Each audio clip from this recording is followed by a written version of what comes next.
कल शाम से लेकर के अभी तक लगभग 6-7 लोगों की मृत्यु जहरीली शराब पीने से हुई और पुलिस प्रशासन जो है इस मामले को दबाने में लगा हुआ है।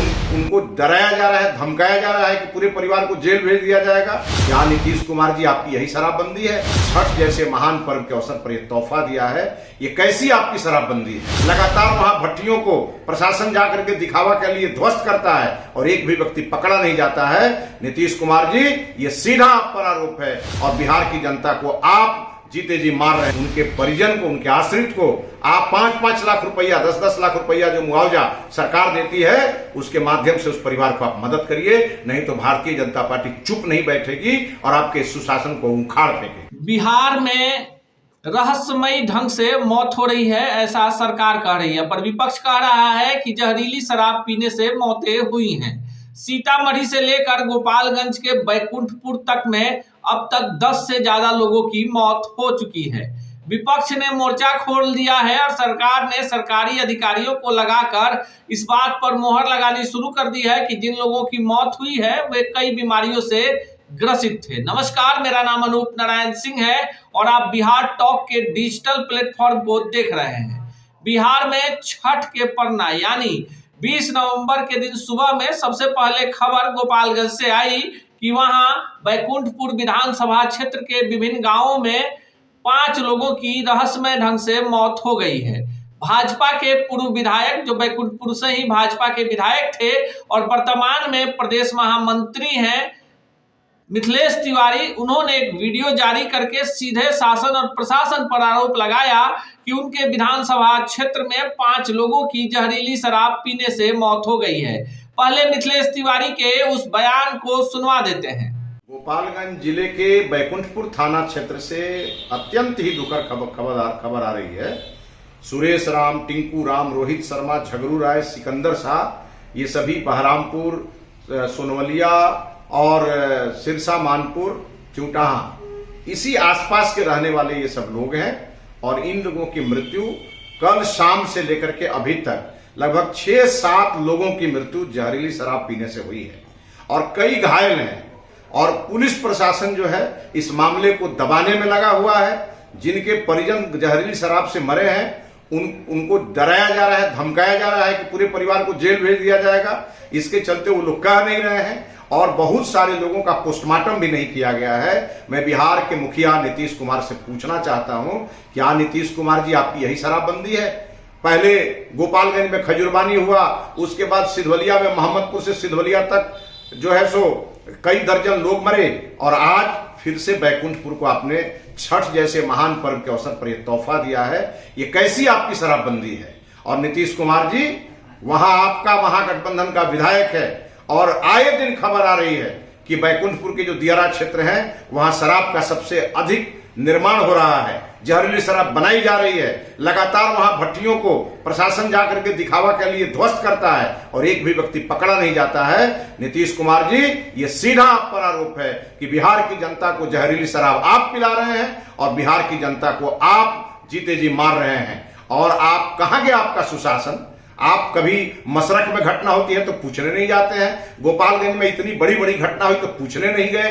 पहले कहते थे कि जो पिएगा वो मरेगा, बाद में हम लोगों के दबाव में आपने मुआवजा दिया।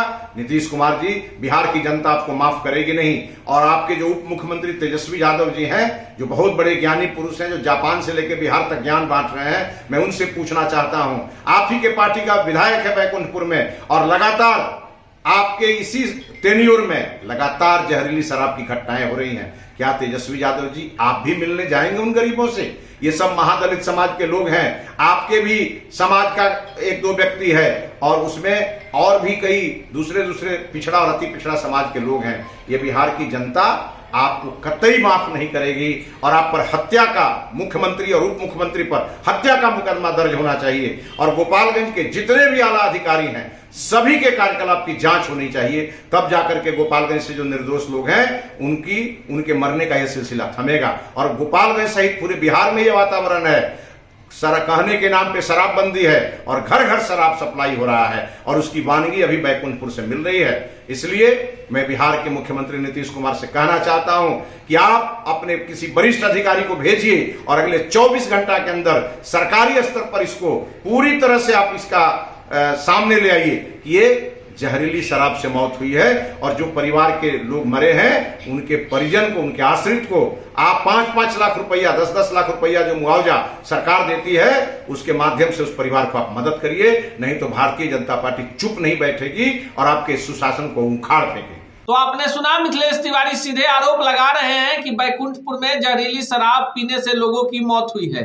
हालांकि जिला प्रशासन कह रहा है कि मौतें जो हैं ये अफवाह है, शराब पीने से मौत नहीं हुई है, एक रहस्यमय बीमारी है जिसमें गंभीर रूप से बीमार लोग मरे हैं। लेकिन सीतामढ़ी के बाजपट्टी के बांचोपट्टी प्रखंड के नरहा पंचायत में 5 लोग मर गए हैं और यहाँ नेता प्रतिपक्ष जो हैं विजय सिन्हा भी पहुंच गए हैं और प्रेम कुमार भी। राजनीति भी गर्म है। ग्रामीण खुलकर कह रहे हैं कि जिन लोगों की मौत हुई है उन्होंने जहरीली शराब स्थानीय दुकानदारों से खरीद कर पी थी। बिहार में पूर्ण शराबबंदी कानून है, यानी बिहार में शराब बेचना, शराब खरीदना, शराब पीना, शराब की बातों को करना, शराब का वीडियो बनाना भी गैर कानूनी है। पर जब जहरीली शराब पर सरकार कोई रोक नहीं लगा पाती, जब शराब माफियाओं यानी जो लोग बड़े स्तर पर अवैध तरीके से शराब का कारोबार कर रहे हैं, जब उनकी गिरफ्तारी होती है तो कहीं ना कहीं सरकार के पूरे शराबबंदी कानून पर प्रश्न चिन्ह लग जाता है। हालांकि यह पहली बार नहीं है कि सीतामढ़ी के बाजोपट्टी और गोपालगंज के बैकुंठपुर में रहस्यमय ढंग से 10 लोगों की मौत हो गई है। इससे पहले सिर्फ छपरा जिले के तरैया, मसरख और इसुआपुर प्रखंड में 150 से ज्यादा लोगों ने पिछली साल इसी तरह रहस्यमयी बीमारी से अपनी जान दे दी थी। हालांकि जांच रिपोर्ट में भी इस बात को दबाने की कोशिश की गई कि लोगों की मौत जहरीली शराब से हुई है, लेकिन जब मौतों का आंकड़ा बढ़ने लगा तब जाकर इस बात पर मुहर लगी कि सभी लोगों ने एक खास दुकान से अवैध तरीके से बनी हुई शराब खरीद कर पी थी और लोगों की मौत हुई थी। इससे पहले 2021 और 2022 में अमनौर विधानसभा क्षेत्र के विभिन्न पंचायतों में इसी तरह की रहस्यमयी बीमारी फैली थी, जिसे प्रशासन ठंड लगने और अन्य बीमारी का बहाना बनाकर ढकने के प्रयास में लगा हुआ था। पर सवाल तो ज्यादा बड़ा यह है कि जिस प्रदेश में पूर्ण शराबबंदी हो वहां अवैध शराब कैसे मिलता है या कैसे बनाया जाता है। यह बात भी साफ है कि कहीं ना कहीं सरकार की तमाम कवायदों, तमाम प्रयासों के बावजूद अवैध ढंग से शराब बेचने, खरीदने और पीने वाले लोगों की तादाद में कमी नहीं है। बीच में बिहार के मुख्यमंत्री नीतीश कुमार ने घोषणा की थी कि जहरीली शराब या कोई भी शराब खरीद कर पियोगे और मरोगे, इसके लिए सरकार जिम्मेवार नहीं होगी। लेकिन सरकार ने अब अपना ही नियम कानून कायदा पलट दिया है। अगर अब मौतें होंगी तो उन्हें 4 लाख का मुआवजा जो मिलता था वो अब मिलेगा। ऐसे में विपक्ष का सवाल भी लाजमी है कि अगर जहरीली शराब पीने से लोगों की मौत हो रही है तो प्रशासन ढकने का प्रयास क्यों कर रहा है। हालांकि ये जांच का विषय है कि तमाम तरह की सख्ती के बावजूद स्थानीय स्तर पर ये रहस्यमय बीमारी यानी अवैध शराब से मौतें कैसे हो जाती है।